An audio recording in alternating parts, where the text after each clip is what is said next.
नमस्कार। औद्योगिक प्रशिक्षण संस्थान के व्यवसाय मशीनिस्ट की पाठ्यचर्या में अंकित प्रसंग सीएनसी मशीन पर आज मैं आपको प्रशिक्षण प्रदान करूंगा। सबसे पहले जो हमें आज पढ़ना है उसके बारे में जान लेते हैं कि क्या क्या हमें आज पढ़ना है। तो आज हम देखेंगे सीएनसी मशीन होती क्या है। पहले देखेंगे सीएनसी मशीन होती क्या है, सीएनसी मशीन का वर्गीकरण, सीएनसी लेथ क्या होती है, सीएनसी लेथ मशीन का कार्य सिद्धांत क्या होता है, सीएनसी लेथ मशीन के कौन कौन से मुख्य भाग होते हैं, सीएनसी लेथ मशीन पर जो कोऑर्डिनेट सिस्टम यूज करते हैं वो क्या होता है, कोऑर्डिनेट कितने तरीके के होते हैं, एब्सोल्यूट कोऑर्डिनेट क्या होता है और इंक्रीमेंटल कोऑर्डिनेट क्या होता है। आज हम इन विषयों के बारे में पढ़ेंगे। सबसे पहले हम ये जानते हैं कि सीएनसी मशीन होती क्या है। तो सीएनसी मशीन 3 वर्डों से मिलकर बनी हुई है, जैसा हम देख रहे हैं। सीएनसी, सी का मतलब कंप्यूटर, एन का मतलब न्यूमेरिकल, सी मतलब कंट्रोल। तो एक ऐसी मशीन जिसको हम कंप्यूटर के द्वारा कंट्रोल करते हैं, ऐसी मशीन को हम सीएनसी मशीन कहते हैं। जैसे हम नॉर्मल मशीन देखते हैं जो वर्कशॉप में होती हैं, वो हमारी सेमी ऑटोमेटिक होती हैं उसमें, और सीएनसी मशीन जो है हमारी फुली ऑटोमेटिक मशीन है। इसका पूरा का पूरा कंट्रोल जो होता है सीएनसी मशीन में जो है कंप्यूटर के द्वारा करते हैं। जैसे यहाँ पे एक हमारी ड्राइंग दी हुई है, इसमें ये वाला हिस्सा हमारा क्या है, कंप्यूटर है। इसी कंप्यूटर के द्वारा हम पूरी की पूरी मशीन को क्या करते हैं, कंट्रोल करते हैं। आगे सीएनसी मशीन का वर्गीकरण। तो सीएनसी मशीन का वर्गीकरण हम जो है 2 आधार पे करते हैं, एक्सिस के आधार पे 2 भागों में करते हैं। पहला 2 एक्सिस सीएनसी मशीन और दूसरा more than 2 axis CNC machine. 2 axis CNC machine जो होती है इसमें 2 एक्सिस होती है, पहला एक्स और दूसरा जेड। 2 एक्सिस सीएनसी मशीन में हमारी पहला मशीन जो आता है वो सीएनसी टर्निंग मशीन आती है और दूसरी जो आती है मशीन वो CNC wire cut machine. CNC turning machine को ही हम सीएनसी लेथ मशीन बोलते हैं और सीएनसी वायर कट, ये दोनों मशीन जो होती है 2 एक्सिस मशीन होती है। इसमें जो 2 एक्सिस होती हैं वो एक्स और जेड होती हैं। दूसरा more than 2 axis CNC machine में जो हमारी एक्सिस होती है X Y Z A B C, ये क्या होती है, एक्सिस होती है हमारी। मोर देन 2 एक्सिस मशीन में हमारी जो मशीनें आती हैं, पहला आती है हमारी सीएनसी मिलिंग मशीन और दूसरी मशीन जो आती है हमारी वो है सीएनसी ग्राइंडिंग मशीन। इसमें जो होता है एक्सिस जो होती हैं वो 2 से अधिक होती हैं।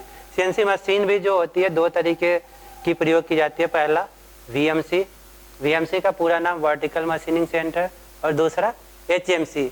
एचएमसी को हम हॉरिजॉन्टल मशीनिंग सेंटर कहते हैं। जैसे हमारी वर्कशॉप में मिलिंग मशीन होती है 2 तरीके की, वर्टिकल मिलिंग मशीन और हॉरिजॉन्टल मिलिंग मशीन।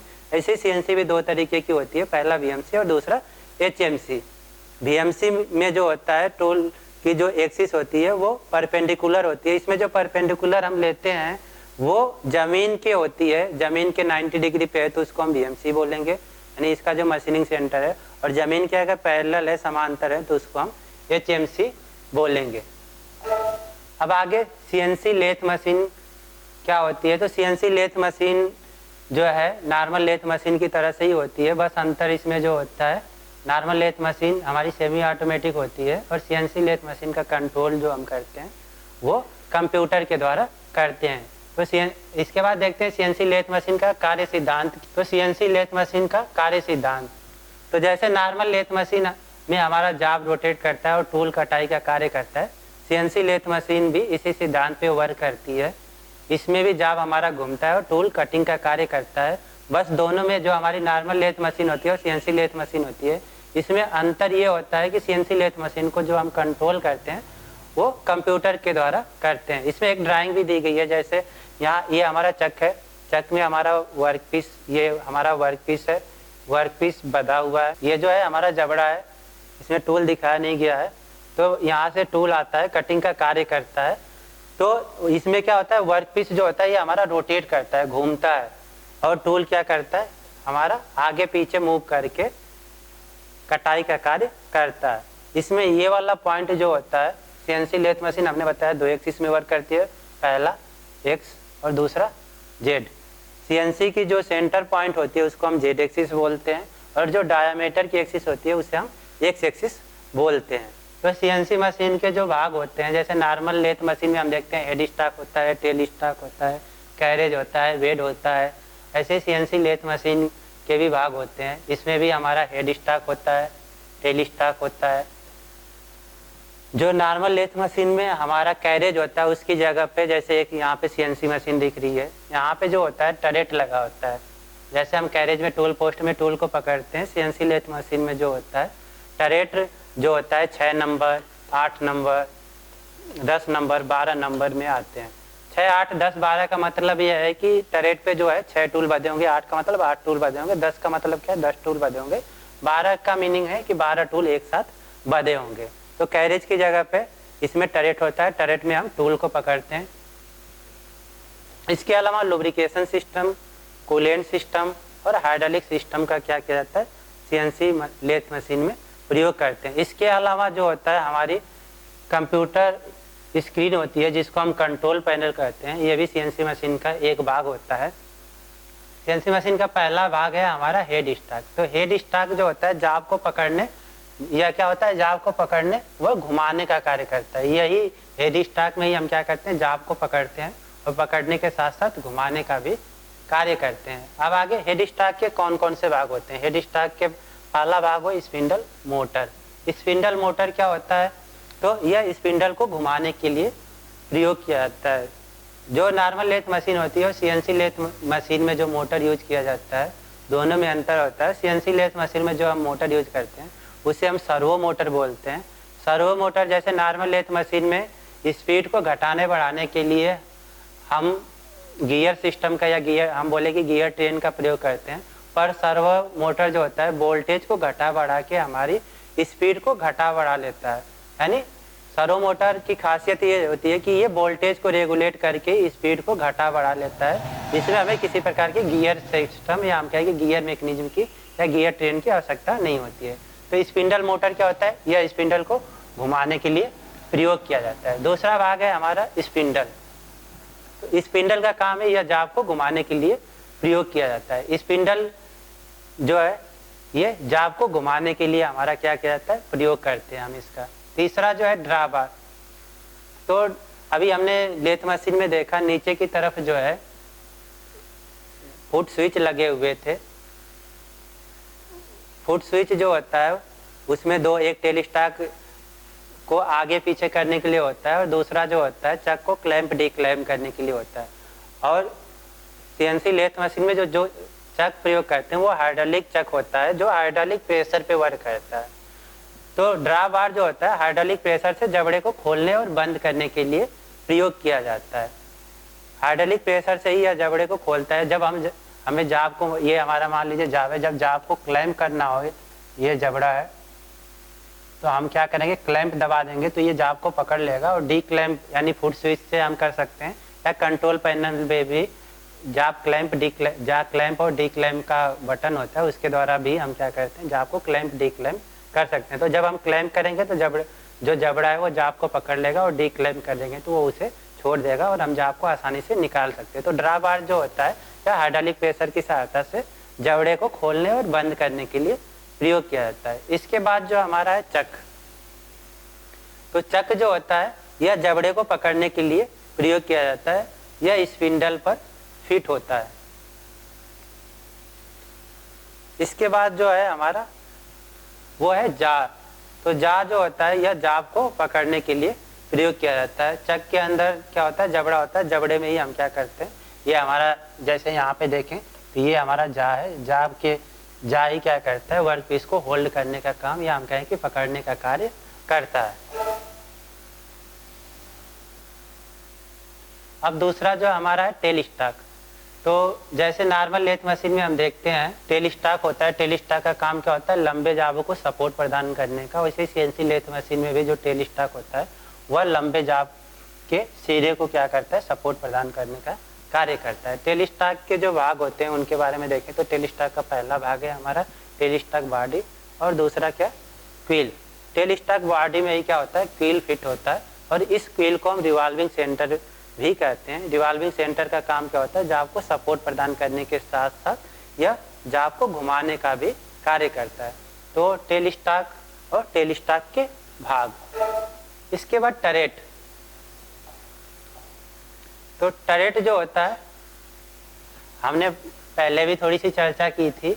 जैसे लेथ मशीन में कैरेज होता है, कैरेज पे टूल पोस्ट में हम टूल को पकड़ते हैं, इसमें कैरेज की जगह पे जो हमारा होता है टरेट होता है, यह टूल को क्या करता है, पकड़ने और कटिंग के दौरान जो फोर्स उत्पन्न होता है उस फोर्स के विरुद्ध क्या करता है, सपोर्ट प्रदान करने का भी कार्य करता है।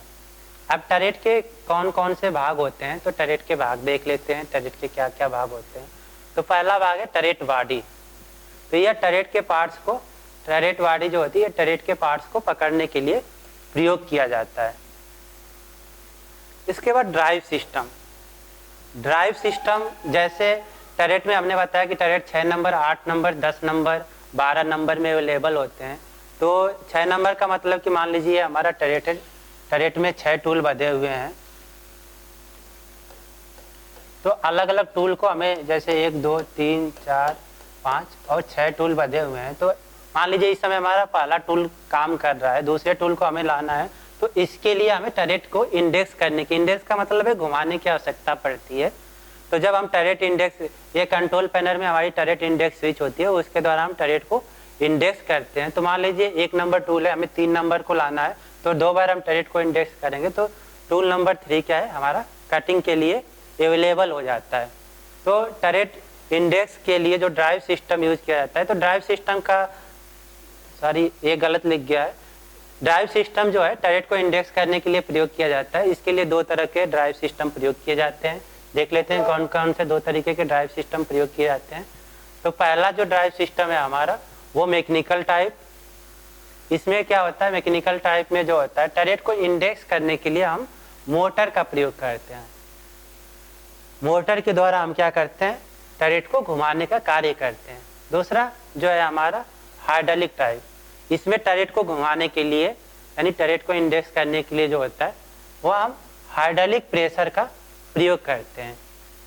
तो ये 2 तरीके के ड्राइव सिस्टम यूज किए जाते हैं टरेट को घुमाने के लिए। पहला मैकेनिकल टाइप, मैकेनिकल टाइप में टरेट को इंडेक्स करने के लिए हम मोटर का प्रयोग करते हैं, और हाइड्रोलिक टाइप में टरेट को इंडेक्स करने के लिए हम कहेंगे टरेट को घुमाने के लिए हाइड्रोलिक प्रेशर का हम प्रयोग करते हैं। इसके बाद जो हमारा है टूल होल्डर। तो टूल होल्डर क्या होता है, यह टूल को पकड़ने के लिए प्रयोग किया जाता है, और ये जो होता है टरेट के स्लॉट में फिक्स होता है। टरेट के क्या होता है, स्लॉट में फिक्स होता है टूल होल्डर। इसके बाद टूल होल्डर ब्लॉक। तो टूल होल्डर ब्लॉक जो होता है ये स्लीव में फिट होता है, और स्लीव क्या होती है, ब्लॉक में फिट होती है। या आईडी, आईडी का मतलब इंटरनल डाया। तो यह आईडी टूल होल्डर को पकड़ने के लिए प्रयोग किया जाता है।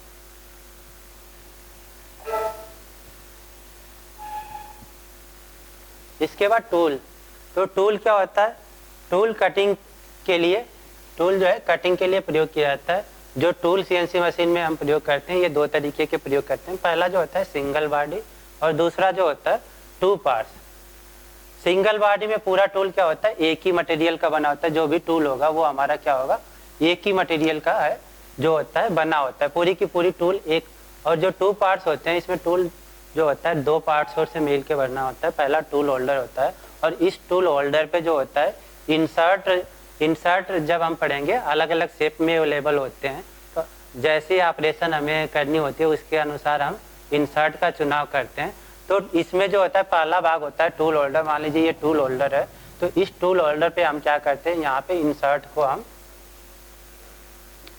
स्क्रू के द्वारा या ब्रेजिंग के द्वारा, हम ज़्यादातर स्क्रू के द्वारा होता है, स्क्रू के द्वारा हम कस देते हैं। और जब एक इंसर्ट खराब हो जाता है हम स्क्रू को खोलते हैं और पुनः क्या करते हैं, अपनी आवश्यकता अनुसार जो ऑपरेशन करनी होती है उसके अनुसार दूसरा इंसर्ट यहाँ पे लगा लेते हैं। तो ज़्यादातर जो होता है 2 पार्ट्स टाइप का कटिंग टूल प्रयोग किया जाता है, जिसमें पहला टूल होल्डर होता है और दूसरा इंसर्ट होता है। जैसे अलग अलग इंसर्ट का चुनाव हमने बताया कि अलग अलग ऑपरेशन के लिए अलग अलग इंसर्ट का चुनाव करते हैं। जैसे आउटर डायामीटर की टर्निंग करनी, ओडी का मतलब आउटर डायामीटर, आईडी का मतलब इंटरनल डायामीटर। तो इसके लिए अलग, इंटरनल डायामीटर के लिए हमारा जो है इंटरनल डायामीटर के लिए अलग इंसर्ट प्रयोग करेंगे। थ्रेडिंग के लिए हम थ्रेडिंग का इंसर्ट प्रयोग करेंगे।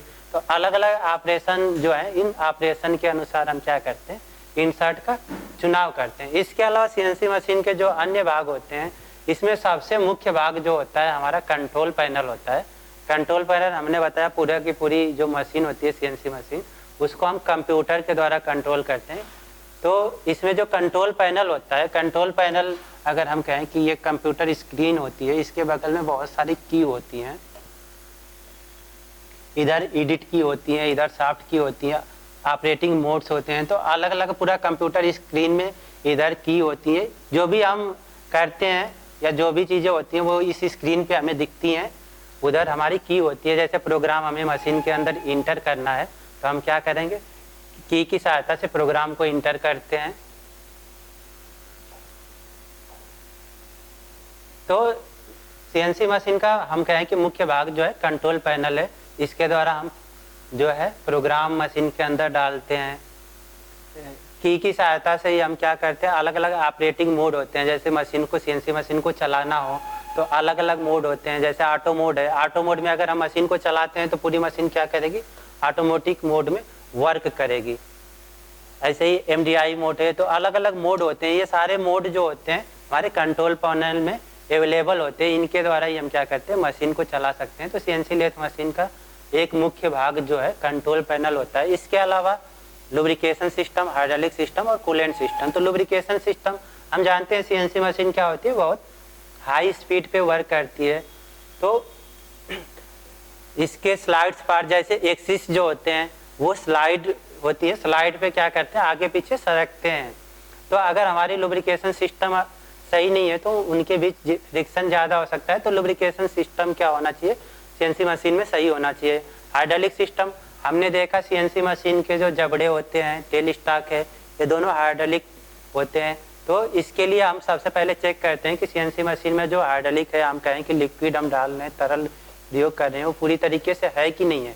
अगर हमारे अंदर मशीन के अंदर क्या है, जो लिक्विड है वो कम है, तो जो हाइड्रोलिक प्रेशर है वो सही तरीके से जनरेट नहीं हो पाएगा। जैसे जब आपको हमें क्लेम करना है और हमारे मशीन में क्या है, हाइड्रोलिक नहीं है, तरल नहीं है, तो वो जबड़े जो हैं सही तरीके से काम नहीं करेंगे। तो इसीलिए जब सीएनसी मशीन को हम स्टार्ट करते हैं तो सबसे पहले हम ये चीज़ें चेक कर लेते हैं कि उसमें कूलेंट है या नहीं है, लिक्विड है या नहीं है। अगर नहीं है तो हम उन्हें फिल कर लेते हैं। अगर नहीं है तो इससे क्या होगा, हमारा जो भी हाइड्रोलिक प्रेशर पे वर्क कर रही है वो सारे प्रेशर लो हो जाएगा और वो सही तरीके से काम नहीं करने पर करेंगे। तो इसके लिए क्या होता है, मशीन में एक लैंप सा होता है जिसमें ऊपर रेड, बीच में क्या होता है येलो और सबसे नीचे ग्रीन होता है। तो अगर ग्रीन में चल रही है मशीन मतलब सही है। मशीन में अगर किसी भी प्रकार की एरर आती है तो जो हमने बताया कि कंप्यूटर स्क्रीन पे क्या होता है, वो शो होने लगता है, रेड बटन दब जाएगी, यानी रेड जो बत्ती है वो जल जाएगी और जो भी एरर होती है वो स्क्रीन पे दिखा देता है। जैसे हाइड्रोलिक प्रेशर लो हो गया, यानी लिक्विड की कमी हो गई, तो लिख देगा कि हाइड्रोलिक प्रेशर लो है। अब हम जो भी तरल की उसमें कमी है वो उसमें डालेंगे, फिर वो क्या होगा, जो हमारा आ रहा है एरर उसको रीसेट करेंगे, वो हट गया और हम दोबारा क्या कर सकते हैं, इस पर वर्क कर सकते हैं। तो जो भी एरर होती है, ये फायदा होता है सीएनसी मशीन में कि उस एरर को कंप्यूटर स्क्रीन पे क्या करता है, ये शो कर देता है और हम उस एरर को दूर करके पुनः मशीन को रीसेट करके सुचारू तरीके से चला सकते हैं। इसके अलावा जो है एक और सिस्टम है कूलेंट सिस्टम। तो सीएनसी मशीन हमारी क्या होती है, बहुत हाई स्पीड पे वर्क करती है, जिससे क्या होता है, हीट उत्पन्न होता है। तो उस हीट को कम करने के लिए हम क्या करते हैं, कूलेंट सिस्टम का प्रयोग करते हैं। तो ऑटोमेटिक मोड में जितने भी हम ये आप करेंगे, ये या तो जाग मोड में जाके कंट्रोल पैनल की सहायता से कर सकते हैं, या हम ऑटो मोड में अगर मशीन को चला रहे हैं तो उसके लिए अलग अलग कोड्स यूज करते हैं, जो अगर आगे हम पढ़ेंगे। दो तरीके के कोड यूज करते हैं, जी कोड, एम कोड। जी कोड जो होता है कोऑर्डिनेट सिस्टम में, हम जैसे जाग की कोऑर्डिनेट ज्ञात करना है तो उसमें जी कोड, और मशीन को किसी भी प्रकार की निर्देश देना है तो इसके लिए हम एम कोड का, क्योंकि ये M08 या M07 के द्वारा क्या कर सकते हैं, कूलेंट को ऑन कर सकते हैं। कूलेंट को ऑफ करना है तो अगर 7 से हमने कूलेंट को ऑन किया तो M08 से ऑफ कर सकते हैं, M08 से ऑन किया तो M09 से हम कूलेंट को ऑफ कर सकते हैं। तो मशीन को निर्देश देने के लिए हम इन कोड्स का, मशीन को निर्देश देने के लिए एम कोड का और इसका हम प्रयोग जो है कोऑर्डिनेट सिस्टम में करेंगे। तो हमने देखा सीएनसी मशीन क्या है और सीएनसी मशीन के भाग क्या हैं। अब आगे देखेंगे निर्देशांक, कोऑर्डिनेट। तो सीएनसी मशीन हमने बताया ऑटोमेटिक मशीन होती है, इसमें प्रोग्राम के द्वारा हम मशीन को रन करते हैं, चलाते हैं और पूरी की पूरी कंट्रोलिंग उसी प्रोग्राम के द्वारा होता है। तो प्रोग्राम बनाने के लिए जो कोऑर्डिनेट सिस्टम यूज किए जाते हैं वो दो तरीके के कोऑर्डिनेट सिस्टम यूज किए जाते हैं। तो पहले ये जान लें कि कोऑर्डिनेट होता है तो क्या है। तो किसी बिंदु पे एक्सिस के मान को हम क्या करते हैं, निर्देशांक करते हैं। किसी बिंदु पे क्या है, एक्सिस के मान को हम क्या करते हैं, निर्देशांक करते हैं। जैसे हमने देखा कि सीएनसी लेथ मशीन क्या होती है, दो एक्सिस में वर्क करती है। पहला ये वाली एक्सिस क्या थी हमारी एक्स, और ये क्या थी जेड एक्सिस। तो मान लीजिए ये हमारा है, या ये जाब का हमें, ये एक जाब है, इसका कोऑर्डिनेट ज्ञात करना है। तो इन दोनों के मान को ही हम क्या करते हैं, यानी एक्स और जेड के मान को इस बिंदु पे हम क्या कहेंगे, कोऑर्डिनेट करते हैं। तो किसी भी पॉइंट पे, जैसे इस पॉइंट पे हमें कोऑर्डिनेट ज्ञात करना है, तो किसी बिंदु पे एक्सिस के मान को हम क्या करते हैं, एक्सिस के मान को हम कोऑर्डिनेट या निर्देशांक करते हैं। हमने बता दिया जैसे इस पॉइंट का हमें या इस बिंदु का हमें कोऑर्डिनेट ज्ञात करना है, तो दोनों एक्सिस के मान को हम इस बिंदु पे ज्ञात कर लेंगे। यही क्या होता है, कोऑर्डिनेट होता है। अब टाइप्स ऑफ कोऑर्डिनेट देखें, कोऑर्डिनेट के प्रकार। तो कोऑर्डिनेट जो होता है सीएनसी मशीन में जो प्रयोग किया जाता है दो तरीके का होता है। पहला हमारा एब्सोल्यूट कोऑर्डिनेट और दूसरा इंक्रीमेंटल कोऑर्डिनेट। अब ये एब्सोल्यूट कोऑर्डिनेट जो होता है और इंक्रीमेंटल कोऑर्डिनेट, ये दो तरीके के कोऑर्डिनेट सिस्टम जो होते हैं सीएनसी मशीन में प्रयोग किए जाते हैं। एब्सोल्यूट कोऑर्डिनेट में जो हमारा होता है वर्क जीरो, जैसे ये हमारा वर्क पीस है, इसका वर्क जीरो जो होता है हमेशा फिक्स होता है।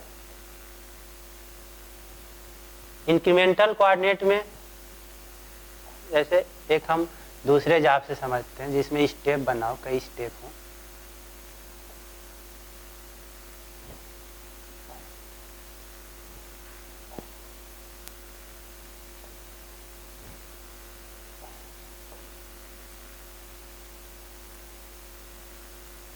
जैसे एक जाब है, इसका मान लीजिए हमें ज्ञात करना है, या यहीं पे हम देख लेते हैं ये हमारा जाब बनना हुआ है। तो इसमें एब्सोल्यूट में क्या होता है, जीरो हमेशा फिक्स होगा। वर्ग जीरो जो है, ये जैसे 0 0 मान लिया है, तो ये हमेशा फिक्स होगा। ताकि जैसे अलग अलग पॉइंट से P1 है, P2 है, P3 है, P4 है, P5 है, P6 है, इन 6 जो पॉइंट है इनके हमें कोऑर्डिनेट ज्ञात करने हैं। तो एब्सोल्यूट में सबके लिए जो होगा मूल बिंदु हम बोल लें जिसको, या हम कहें कि इसी को हम वर्क जीरो कहते हैं, इसको हम बोलते हैं वर्क जीरो। ये जो है हमेशा फिक्स होगा, किसमें, एब्सोल्यूट कोऑर्डिनेट में। और इंक्रीमेंटल कोऑर्डिनेट में होता क्या है कि वर्क जीरो जो है हमेशा बदलता रहेगा। जैसे P1 के लिए अगर हम कोऑर्डिनेट ज्ञात कर रहे हैं तो हमारा मूल बिंदु ये होगा। P2 पे जब जाएंगे तो प्रीवियस पॉइंट ही क्या होता है, हमारा मूल बिंदु की बात ही हम कहें कि जीरो की बात ही वर्क करने लगता है। फिर P3 का ज्ञात करना है तो P2 क्या हो जाएगा, हमारा मूल बिंदु हो जाएगा, किसमें, इंक्रीमेंटल में। तो इंक्रीमेंटल में हमारा जो है मूल बिंदु लगातार बदलता रहता है, जबकि एब्सोल्यूट में क्या होता है, हमारा मूल बिंदु नियत होता है। तो एक चीज जान ले, जो कौन सा ज्यादा फायदेमंद है कोऑर्डिनेट सिस्टम, तो इंडस्ट्रियों में या प्रोग्राम बनाने में हम ज्यादातर एब्सोल्यूट कोऑर्डिनेट सिस्टम का प्रयोग करते हैं। क्यों करते हैं ये भी एक बार जान लेते हैं कि क्यों ज्यादा फायदेमंद है। तो हमने बताया कि इसमें क्या होता है, मूल बिंदु फिक्स होता है, ये बदलता नहीं है। हर पॉइंट्स के लिए हमारा क्या होगा, मूल बिंदु नियत होगा। तो अगर मान लीजिए हमने P3 का कोऑर्डिनेट क्या किया, गलत कर दिया, तो वो रिफरेंस, मूल बिंदु के रिफरेंस क्या है, P3 जो है गलत हो गया, तो सिर्फ यही कोऑर्डिनेट का मान गलत होगा। P4 क्या होगा, फिर हमारे लिए इसके लिए मूल बिंदु यही है, तो P4 क्या होगा, गलत नहीं होगा। यानी एब्सोल्यूट कोऑर्डिनेट सिस्टम से हम प्रोग्राम को बना रहे हैं या हम कोऑर्डिनेट को ज्ञात कर रहे हैं, तो अगर किसी एक कोऑर्डिनेट का मान गलत हो रहा है तो सिर्फ उसी का गलत होगा, बाकी सारे सही होंगे। तो हम जो मान लीजिए एब्सोल्यूट का कोऑर्डिनेट सिस्टम का यूज करके हमने इस जाब को बनाया, तो अगर एक कोऑर्डिनेट गलत है तो इसमें करेक्शन करके इस जाब को सही करने की संभावना होती है।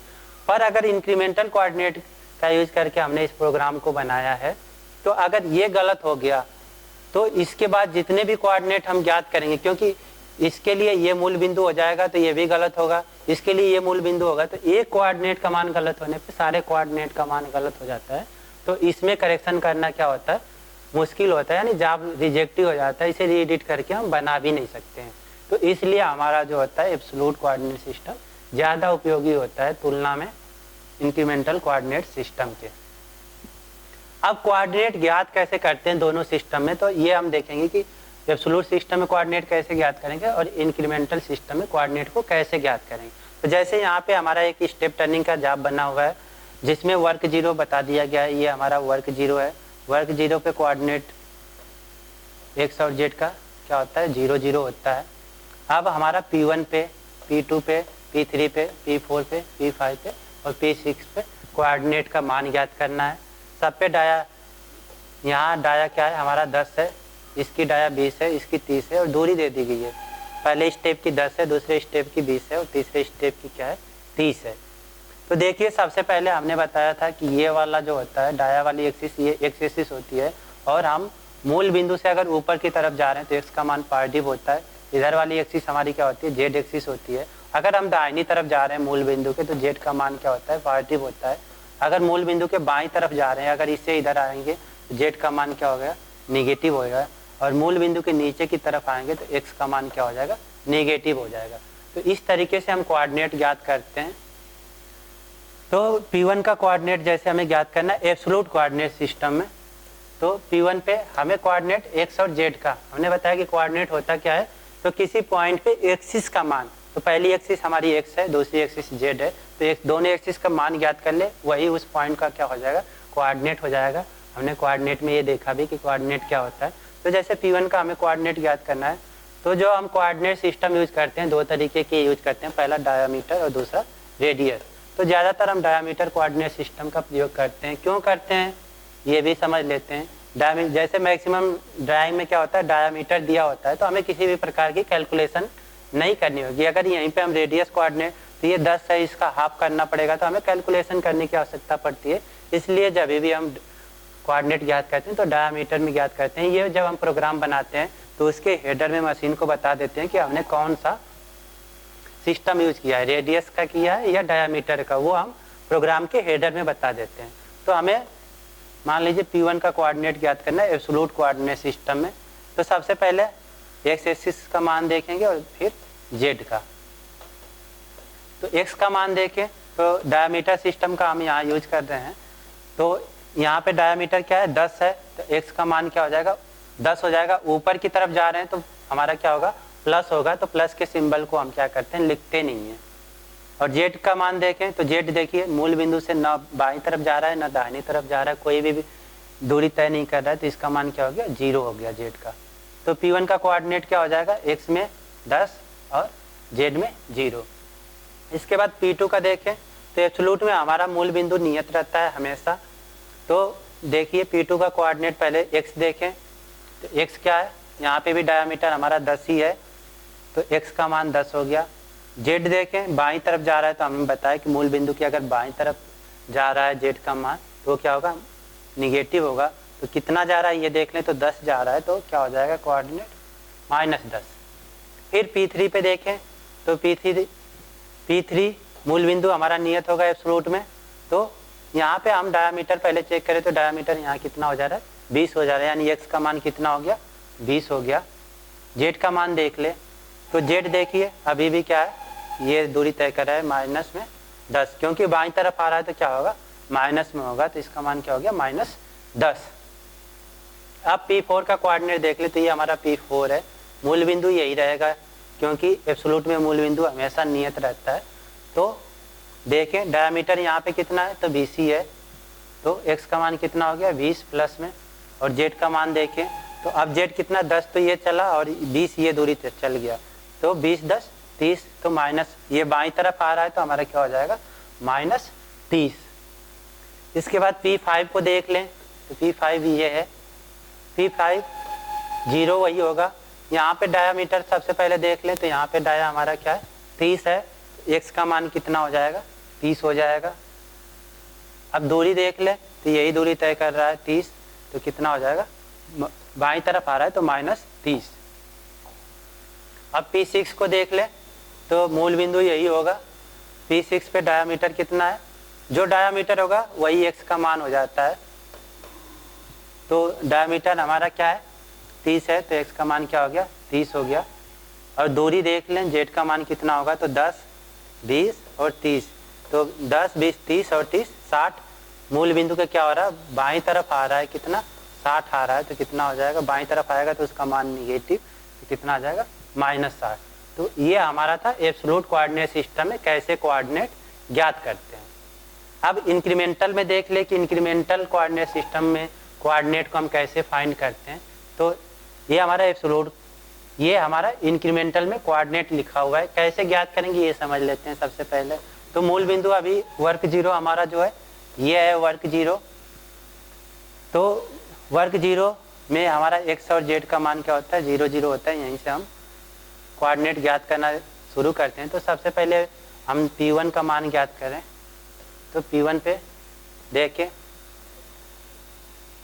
P1 पे इसमें अंतर होता है थोड़ा सा, इसमें x को हम एब्सोल्यूट में x लिखते हैं, इसको हम इंक्रीमेंटल में u लिख देते हैं और z को w लिखते हैं। इसका मतलब क्या है कि जैसे हम मान लीजिए यहाँ पे हैं, जैसे ये हैं, तो दूसरे के लिए P2 के लिए P1 क्या हो जाएगा, हमारा मूल बिंदु हो जाएगा। हम कहें कि 0 हो जाएगा, जिसे हम वर्ग 0 बोल रहे हैं। तो P1 क्या हो जाएगा, P1 के लिए अभी वर्ग 0 ये है, या हम कहें कि मूल बिंदु ये है। तो यहाँ पे ये भी हमारा डायामीटर में ये हमने पहले भी बता दिया कि 2 तरीके से करते हैं। तो डायामीटर में हम पूरी की पूरी डायामीटर रखते हैं। तो यहाँ P1 पे x हम कहें कि u का मान कितना है, वो सिस्टम वही होता है, ऊपर की तरफ जाएगा तो u प्लस होगा, दाहिनी तरफ जाएगा तो w प्लस होगा, इधर जाएगा तो w माइनस होगा, और नीचे आएगा मूल बिंदु के तो u माइनस होगा। प्रोसेस वही होता है, बस x की जगह u का प्रयोग करते हैं और z की जगह पे हम w का प्रयोग करते हैं। तो P1 पे हम देख ले कोऑर्डिनेट क्या हो जाएंगे। तो P1 डायमीटर यहाँ पे क्या है, या हम कहें कि u का मान कितना है, तो u यहाँ पे हमारा क्या है, डायमीटर 10 है तो 10 हो जाएगा, ऊपर की तरफ जा रहा है तो प्लस होगा।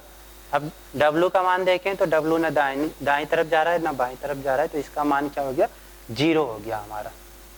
अब P2 देखें तो हमने बताया था इंक्रीमेंटल में वर्ग 0 बदलता रहता है। तो P2 के लिए अब 0 ये हो गया, वर्ग 0 ये हो गया, मूल बिंदु हम कहें कि ये हो गया।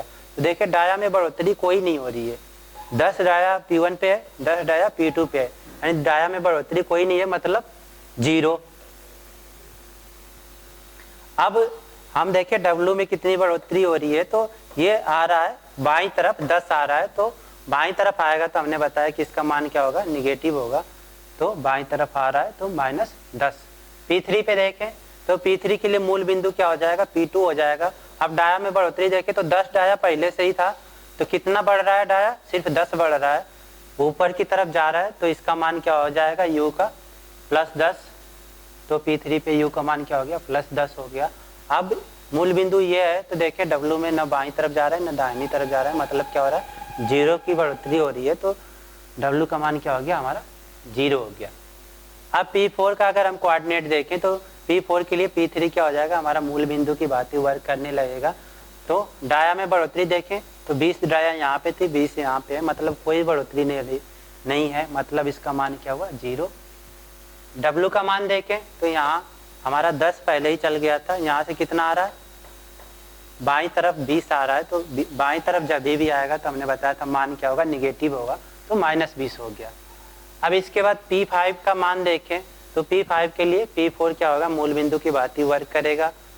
तो डाया में बढ़ोतरी देख ले कितनी हो रही है, तो यहाँ पे डाया हमारी 20 थी, यहाँ 30 हो गई, मतलब कितना बढ़ रहा है, 10 बढ़ रहा है, ऊपर की तरफ जा रहा है। हमने बताया जब भी ऊपर की तरफ जाएगा तो u का मान क्या होगा, प्लस होगा। तो +10 जा रहा है तो हमारा क्या हो जाएगा, u का मान 10 हो जाएगा।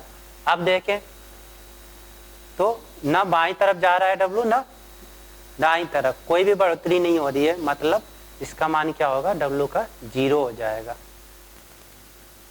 इसके बाद देखिए P6 के लिए जो तो यहाँ भी डाया क्या है, 30 है, यहाँ भी डाया क्या है, हमारी 30 है। डाया में किसी भी प्रकार की कोई बढ़ोतरी नहीं, इसका मान क्या हो गया, 0। अब यहाँ देख ले कि W के मान में कितनी वृद्धि हो रही है, तो कितना हो रहा है, 30 जा रहा है बाईं तरफ। तो बाईं तरफ जब भी आएगा तो इसका मान क्या होगा, निगेटिव होगा, तो -30 हो जाएगा। तो ये हमने देखा कोऑर्डिनेट जो CNC मशीन में प्रयोग किया जाता है, वो कितने तरीके के कोऑर्डिनेट प्रयोग किए जाते हैं, कौन सा बेहतर है। हमने बताया कि एब्सोल्यूट इंक्रीमेंटल में ज़्यादातर एब्सोल्यूट कोऑर्डिनेट सिस्टम का हम प्रयोग करते हैं, क्योंकि इसमें अगर गलती हुई तो इसकी सुधार करने की भी संभावना होती है। और इंक्रीमेंटल में अगर कोई एक कोऑर्डिनेट का मान गलत हुआ तो सारे कोऑर्डिनेट के मान गलत हो जाते हैं। तो इसलिए हम एब्सोल्यूट कोऑर्डिनेट सिस्टम का प्रयोग ज़्यादा करते हैं। कैसे कोऑर्डिनेट ज्ञात करते हैं दोनों सिस्टम में, वो भी हमने देख लिया।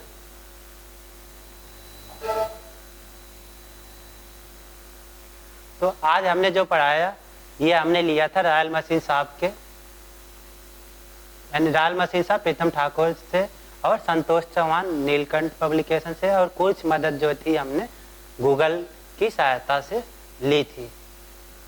तो आज हमने आपको सीएनसी मशीन पे प्रशिक्षण प्रदान किया। सीएनसी मशीन क्या है, कितने तरीके की होती है, इसके कौन कौन से मुख्य भाग होते हैं और इसके कोऑर्डिनेट सिस्टम के बारे में।